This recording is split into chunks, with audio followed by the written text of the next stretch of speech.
On était, depuis la dernière fois, dans une argumentation assez complexe. C'était quoi cette argumentation assez complexe? C'était que, si vous en souvenez, on avait parlé de, après le mariage, il y a l'union. Et cette union, si vous en souvenez, vous vous rappelez, on avait vu l'histoire de Neshikot Pihou, des baisers de sa bouche, dont le Zohar avait dit que c'était à la fois un pluriel. C'est pas uniquement sa bouche à lui, c'est-à-dire, c'est de tous les degrés. Et ça correspondait à, dans les chayot, c'est-à-dire dans les vivantes du chariot d'Ézéchiel, à la notion de 4 et 4 qui font 8. Vous vous rappelez ça, c'était la fin du cours de la semaine de la dernière fois. Tout ça, pour comprendre que le degré de l'union, il est donc 4 et 4, qui est donc 8. Et c'était la remarque de Franck du cours de la dernière fois, et que ce degré de 8, il correspond à un octogramme, c'est-à-dire un nom de 8 lettres, qui est composé par les deux noms qui sont le nom Adni et le nom Yudke Vavke. Très bien. Et donc, du coup, on a d'un côté les 4 faces qui correspondent aux 4 lettres Yudke Vavke et les 4 L qui correspondent aux 4 lettres de Adni. Et effectivement, donc 4 et 4, ça fait 8. Et donc, on va faire notre fameux octogramme. Et ce fameux octogramme, on en a parlé plusieurs fois, mais il faut toujours répéter. Il y a 2 manières de faire l'octogramme. C'est-à-dire, soit on commence par le Yud et après on met le Aleph, comme on fait ici. Soit on commence par le Aleph et après on met le Yud. Ce sont 2 octogrammes différents. Bien que ce soit les mêmes 8 lettres et bien qu'elles aient la même gematria. Pourquoi? Parce que quand on commence par le Yud, ça veut dire que le Shem Adni, il est à l'intérieur. On prend la lettre Yud et après on prend la lettre Aleph. Alors que si on met le Shem Adni, on met d'abord le Aleph et après on met le Yud. Le Zohar, il dit c'est comme l'histoire de l'épée et du fourreau. C'est-à-dire vous avez une épée et l'épée dans le fourreau. Donc le fourreau c'est la partie extérieure et l'épée elle est à l'intérieur. On en était là la dernière fois. Donc maintenant, ces lettres-là, qui correspondent à ce degré de l'union qui correspond au degré du 8. Kad. Et il me semble même qu'on l'avait déjà vu, mais c'est pas grave, on va le reprendre plusieurs fois. Kad. Mitrabra Nadvan. Lorsque maintenant, ces lettres, elles vont se lier entre elles. Itkere ou Ikre. Ça s'appelle, ou elles sont appelées, ce degré du Chashmal. Chashmal, c'est quoi? Chashmal, je répète, c'est l'une des descriptions dans le chariot d'Ézéchiel, et là-bas, il a dit que c'était comme le Chashmal au sein du feu. C'est quoi ce Chashmal? Tout le monde se pose la question. Évidemment, l'hébreu moderne a dévié, parce que Chashmal aujourd'hui c'est l'électricité, mais ça n'a aucun rapport. Et la Gemara, elle dit là-bas, que, une Gemara dans Chagiga, que Chashmal, on coupe le mot en 2. Chash et mal. Chash, ça veut dire le fait de susurrer. Mal, ça vient de l'émalel, ça veut dire c'est le fait de parler. Autrement dit, c'est un murmure parlant. Alors, ça veut dire quoi, un murmure parlant? Ça veut dire soit les chayot, elles murmurent, soit elles parlent. Or, c'est lié à quoi le fait qu'elles murmurent ou qu'elles parlent? C'est lié au mouvement des ailes. Or, ce mouvement des ailes, il dépend du mouvement de l'influx. Quand elles reçoivent l'influx, les ailes, elles vont bouger et donc ça fait du bruit. C'est ça qu'on appelle qu'elles parlent. Et lorsqu'elles ne reçoivent pas l'influx, les ailes se coupent et effectivement, enfin, les ailes, littéralement dans le verset là-bas, elles vont, terafena, elles vont donc devenir faibles. Elles deviennent faibles et donc elles peuvent plus bouger. Alors, c'est compliqué parce que dans la Gemara là-bas, on nous dit quoi? Lorsqu'elles se taisent, des fois elles se taisent et des fois elles parlent. Au moment où la parole sort de la bouche du Saint béni soit-il, elles se taisent. D'accord? C'est-à-dire qu'effectivement, comme elles reçoivent l'influx, donc elles sont en mode de réception, en mode de silence. Et au moment où la parole ne sort que de la bouche, et au moment où la parole ne sort pas de la bouche, à ce moment-là, elle parle. Alors, dans Ora Sechel, j'ai l'impression que Aboulafia, il dit l'inverse. C'est-à-dire que, est-ce que, quand elles reçoivent l'influx, alors du coup, elles peuvent parler. Ou plutôt on dit non, quand elles reçoivent l'influx, alors du coup, elles se taisent. Donc il y a effectivement les deux versions. D'après l'Agmara là-bas, d'après le Ramak, elles se taisent quand elles ne reçoivent pas d'influx et elles parlent quand elles en reçoivent. Donc vous voyez bien qu'il y a effectivement les deux manières de voir la chose. Ça veut dire qu'on a donc deux mouvements. Le mouvement de la parole et le mouvement du silence. Et ce mouvement de la parole et ce mouvement du silence, ils dépendent d'un influx qu'on va recevoir. Donc, reprenons ici dans le Zohar. Zimnin chashot, zimnin memalelot. Des fois, elles se taisent et des fois, elles parlent. Ou beginaï ou itmar. Et effectivement, à propos de ça, il a été dit, gadol haone amen yoter min hamevarer. Ça, c'est un principe dans la Gemara, dans Brachot, que celui qui répond amen à une bénédiction, c'est plus fort, c'est plus grand que celui qui bénit. Alors, vous savez qu'il y a des règles du amen. On a fait déjà une espèce de journée d'études sur le amen. Vous pouvez les retrouver sur le site ou plutôt sur YouTube. Évidemment, on peut pas dire amen à rien. Quand on dit amen, et ce mot amen, c'est le mot le plus important de la prière, etc. La preuve, c'est qu'il est passé dans toutes les religions. Mais on peut pas dire amen à rien. On dit amen à quelque chose qu'on entend ou à quelque chose que quelqu'un d'autre va dire. Donc il y a le mevarer, celui qui bénit, et il y a celui qui répond, celui qui dit amen. D'accord? Et pour ça, il y a des règles, c'est-à-dire il faut attendre effectivement qu'il ait fini de dire ce qu'il a à dire, et il faut après que le amen il soit tout de suite juxtaposé. Il y a des règles de amen qui correspondent même, par exemple, au berachot, au kaddish ou dans la prière, dans la répétition de la Hamida. Quel rapport maintenant avec cette histoire-là? C'est très bien. Amen, ça a pour valeur numérique 91. 40 et 50, ça fait 90, et Aleph, ça fait 91. Or, 91, c'est la valeur numérique de notre octogramme. Parce que pourquoi? Le Shem Yudke Vavke, il fait donc 26, et le Shem Adni, il fait donc 4 et 1, 5, 5 et 50, ça fait 55, 55 et 10, ça fait 65, 65 et 26, ça fait bien 91.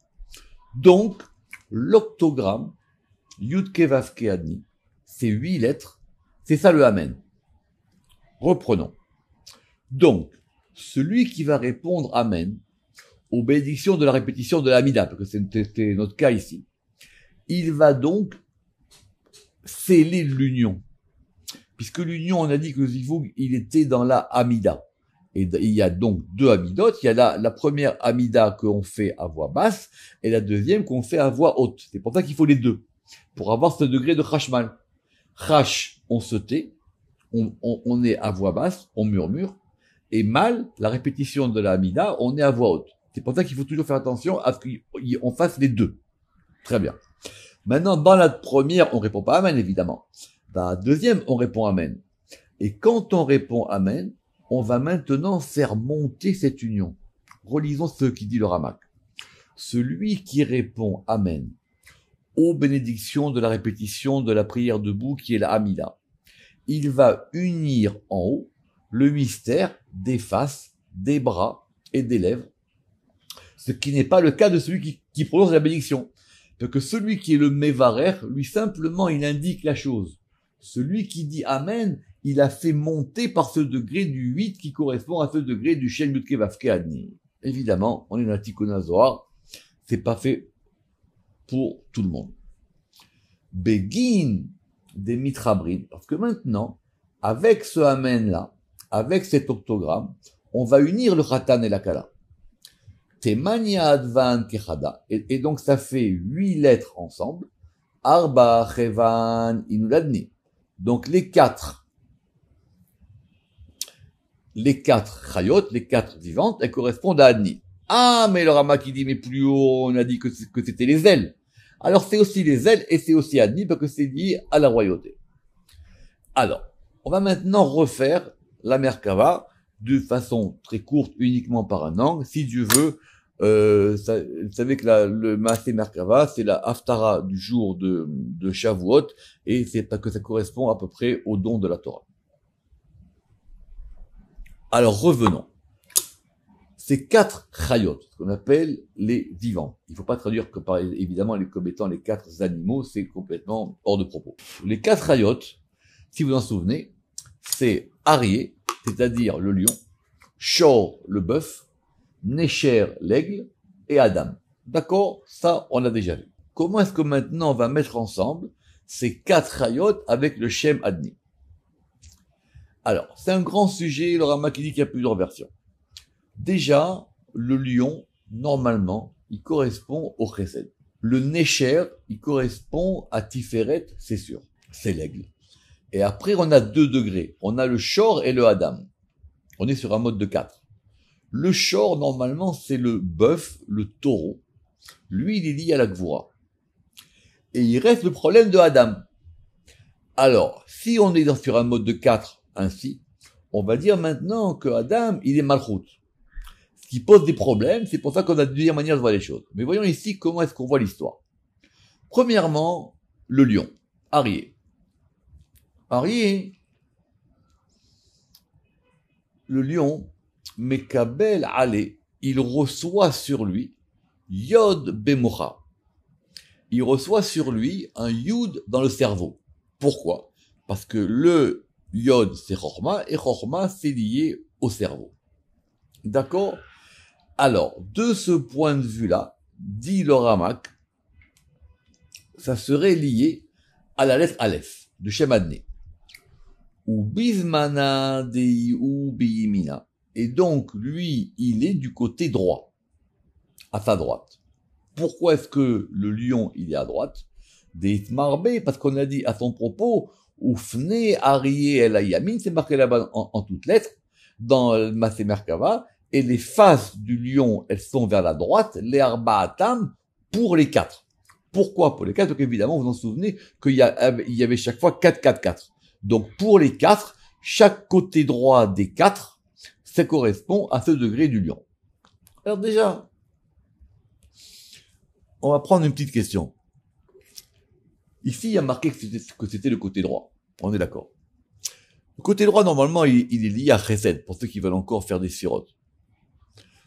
Or, en quoi le lion, c'est un animal de Chesed?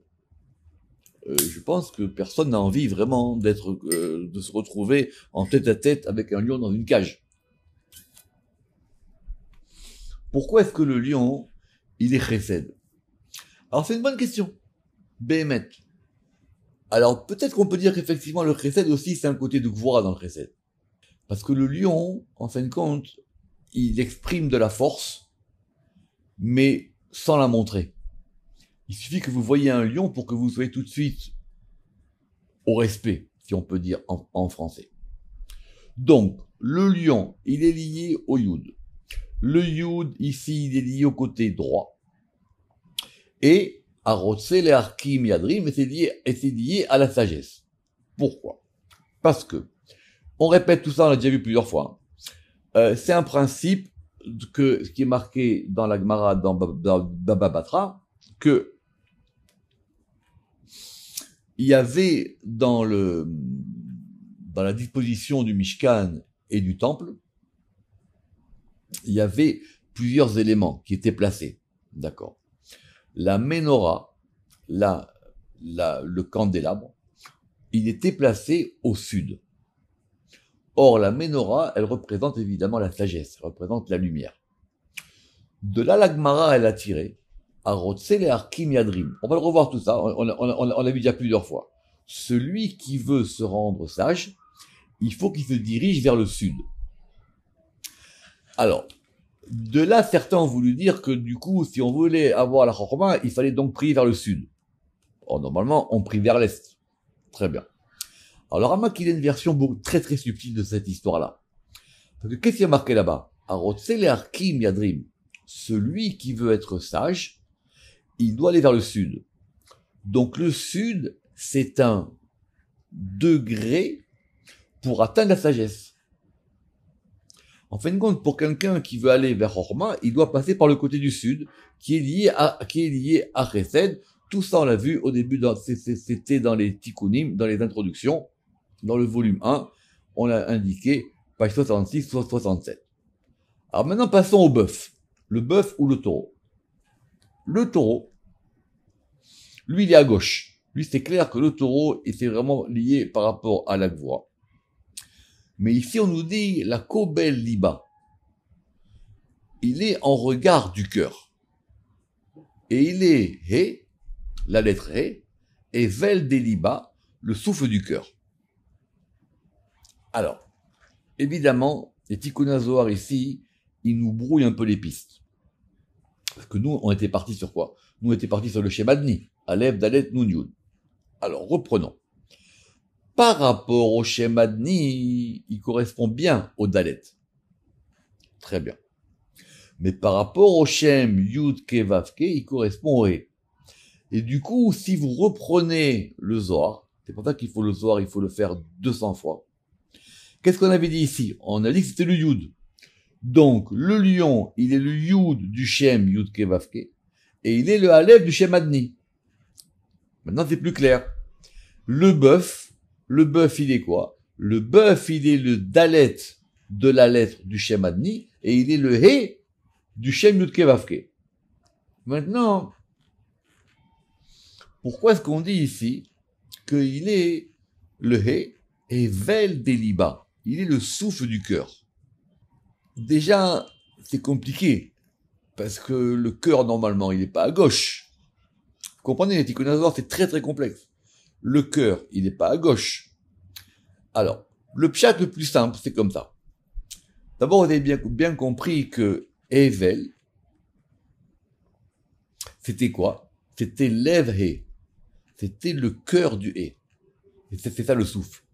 La lettre E associée au mot cœur, l'Ev, ça donne le mot Evel, qui est composé des mêmes lettres. Et donc ici, on nous dit quelque chose d'assez secret, si j'ai bien compris. On va savoir que cette notion de Evel, c'est le cœur du He. Donc, ce degré du shor, il est lié au cœur du He. C'est ça qu'il faut comprendre. C'est l'intériorité du He. Alors, du côté du He, le côté du He, maintenant, on a dit qu'il était lié à la Gvoura. Or, la Gvoura, c'est lié en général au nord. On a vu ça dans Sefer Yetzira, si vous en souvenez. Mitzafon, Za'av Yete. Et là, les Tikkun HaZohar, alors que nous, on aurait attendu un autre verset. Mais, parce qu'il y a marqué là-bas, Mitzafon Tipatar Ara. Dans le prophète, il a dit que c'est du nord que vient le mal, que c'est lié à la Gvoura. Ici, on l'a dit d'une autre manière, et on a pris un verset dans Job. Qu'est-ce qu'il y a marqué là-bas? Mitzafon Zahav Yete. Du nord, donc parce que le côté nord, il est lié à la Gvoura. Zahav, l'or, c'est pour ça que l'or est lié à la Gvoura, alors que l'argent est lié au Chesed. C'est pour ça que, quand on fait le mariage, puis qu'on parle du mariage, il faut donc une bague en argent, pas une bague en or. D'accord? Donc maintenant, cette lettre E, par rapport au Shem Yud Ke Vav Ke, qui est donc liée à Bina, par rapport au Shem Yud Ke Vav Ke, elle vient du côté de la Gvoura qui est liée au cœur. Be'aou zimna deyeh beliba. Et au moment où elle est le E dans ce degré du cœur, alors là on a dit, pareil, arosé les hachir yatzpin. Pourquoi? Parce que dans le Mishkan, on mettait la table avec les pains. Or, les tables et les pains, c'est quoi? C'est la subsistance. C'est même la richesse. Le fait d'avoir des maisonnotes. D'avoir quelque chose qui va nous, d'avoir un élément matériel. Et donc, on a dit que Arotse le Harkim, celui qui veut devenir sage, c'est par rapport à la Ménorah. La Ménorah, elle est donc au sud. Arotse le Hachir, celui qui veut être riche, Yatzpin, et d'ailleurs la vérité, même dans les minagim, il faut faire comme ça à la maison. Votre table, elle doit être au nord, et les menorahs, quand par exemple vous allez allumer les bougies de Shabbat, il faut que ce soit mis au sud. Donc, et c'est pour ça que dans le verset, on nous apparaît de l'or. Donc maintenant, qu'est-ce qu'on a? On a donc deux lettres. On a donc Yudke. Yudke, Dechilou Urchimu. Yudke, donc si vous suivez bien, vous avez vu qu'on avait maintenant quitté le sujet des Chayot. On va y revenir. Les Tikkuné HaZohar, ils ont un cheminement très particulier. Ça veut dire que quand on est dans un sujet, maintenant on part du sujet et après on reviendra au sujet d'avant. Yudke, c'est quoi? Yudke, ça correspond donc, on a dit à Chochma et Bina. Ça correspond à Dechilou Chimou. Ça, c'est un grand sujet dans le Zohar, c'est-à-dire la crainte et l'amour. L'amour, l'union des lettres Yud et He, et donc des degrés qui sont liés. La crainte, elle est du degré de Yod, et l'amour du degré du He. L'histoire de la crainte et l'amour, c'est un Zohar très très important au début du Zohar, qui explique que la crainte n'est pas du tout comme nous on croit, c'est pas le fait d'avoir peur que Dieu nous frappe si on fait des bêtises. Des rois yemina ou des rois ou usmala. Et donc, le bras droit et le bras gauche. Parce que le bras droit et le bras gauche, c'est quoi? C'est l'expansion des 2 degrés du Yud et du He. Eh oui. Le bras droit, c'est quoi? Ça va être donc Chesed. Et le bras gauche, c'est Gvura. Donc, du coup, Chesed, il a un lien direct avec la lettre Yod. Et la force Gvura avec la lettre He. C'est comme si maintenant vous pouviez mettre votre tétragramme en mettant un Yud à droite et un He à gauche. Vayavo Chesed ou Gvura. Des salkin les Chushban Av, Tevin, Ve Riyu Advan de Av Shemaan. Alors, on va maintenant revenir au Shem Av. Le Shem Av, on en a parlé très longuement. Il y a une porte dans le Pardes. Il y a même plusieurs chapitres qui parlent de ça. Le Shem Av, j'espère que tout le monde sait quoi. Le Shem Av, c'est le nom de 72. Il s'agit pas, alors, il a pour valeur numérique 72. 72, c'est quoi? 72, c'est Chesed. C'est ce qui est marqué ici. Vayavo, Chesed ou Gvura. Pourquoi? On y va. Comment ce nom, il est formé? On fait donc des révisions. Juste au moment, avant que la mer Rouge s'ouvre, nous avons 3 versets dans la Torah. Ces 3 versets dans la Torah, ils sont faits, Vaïssa, Vayavo, Vayet. Ces 3 versets, ils ont chacun 72 lettres. C'est expliqué dans le Zohar, on l'a vu plusieurs fois. On écrit le premier verset à l'endroit, on enlève les ponctuations. Le deuxième verset, on l'écrit à l'envers, on enlève aussi les ponctuations. Le troisième verset, on l'écrit aussi à l'endroit. C'est une discussion dans le Zohar. Et on va avoir donc 3 lignes. 72, 72, 72. 3 fois 72, ça fait donc 216. Et donc, on va avoir quoi? Nous allons avoir donc 72 noms de 3 lettres. Que 72 fois 3, ça fait 216. Très bien. Alors, relisons le Zohar ici. Vayavo, Chesed ou Gvura. Vayavo, ça correspond à Chesed et Gvura. C'est quoi ce Vayavo? Vayavo, vous vous rappelez, c'est le début que la prière que Moïse, il a invoqué pour qu'on soit pardonné, ou en tout cas qu'on adoucisse ce qui s'est passé après le veau d'or. Vayavo Hashem Alpanav. Très bien. Alors, Vayavo Chesed ou Gvura. Des salkin les Chushban Av, Tevin, Ve Riyu Advan. Qui monte dans le compte des 72 lettres. 72 lettres, vous avez bien vu ici qu'on a le Ain Bet, qui correspond à Ain Bet de, ici, du mot Vayavo. Et qu'est-ce qu'il nous reste? Il nous reste Resh Yud Vav, et Resh Yud Vav, ce sont donc les 216 lettres. Des Av Shemaan, des 72 noms. Pourquoi? Parce que 216, c'est quoi? 216, ça correspond à la Gvura. Av, c'est Chesed, et 216, c'est la Gvura. Donc on a les deux qui sont liés ensemble. On décompose le mot Vayavo en Ain Bet, qui a pour valeur numérique 72 et qui correspond à Chesed, et Resh Yud Vav, qui a pour valeur numérique 207 et qui correspond à force et Gvura. Pourquoi on nous a mis ça ensemble ici? C'est quoi le rapport avant? C'est parce que ça correspond au Shilouf de Yudke. Parce que Yudke, c'est quoi? C'est aussi Chesed et Gvura. Donc relisons. Yudke de Chilul Chimou. Yudke, c'est la crainte et l'amour. Abba ve'ima, le père et la mère, c'est-à-dire Chorma et Bina. Mais ça va former quoi? Des rois Yemina ou des rois Smala. Le bras droit et le bras gauche. C'est-à-dire quoi? Chesed et Gvura. Or, si c'est Chesed et Gvura qui sont mis donc ensemble dans le Shem Yudke, ça correspond donc à quelque chose où on met les 2 degrés ensemble. Et ces 2 degrés ensemble, c'est quoi? C'est Vayavor. Donc, ce Vayavor, c'est qu'on met ensemble le Chesed et la Gvura. Et que ça fait partie à 2 manières, 2 angles, si je peux dire, ou 2 visions, ou 2 perspectives du Shem Av.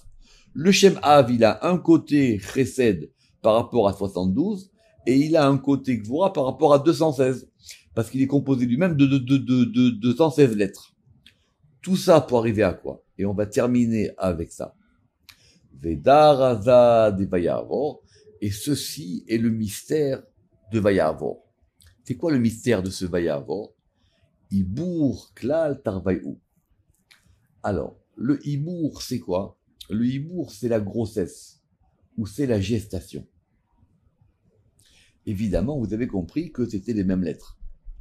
Et ce Ibour, cette gestation, cette grossesse, elle comprend les 2 degrés.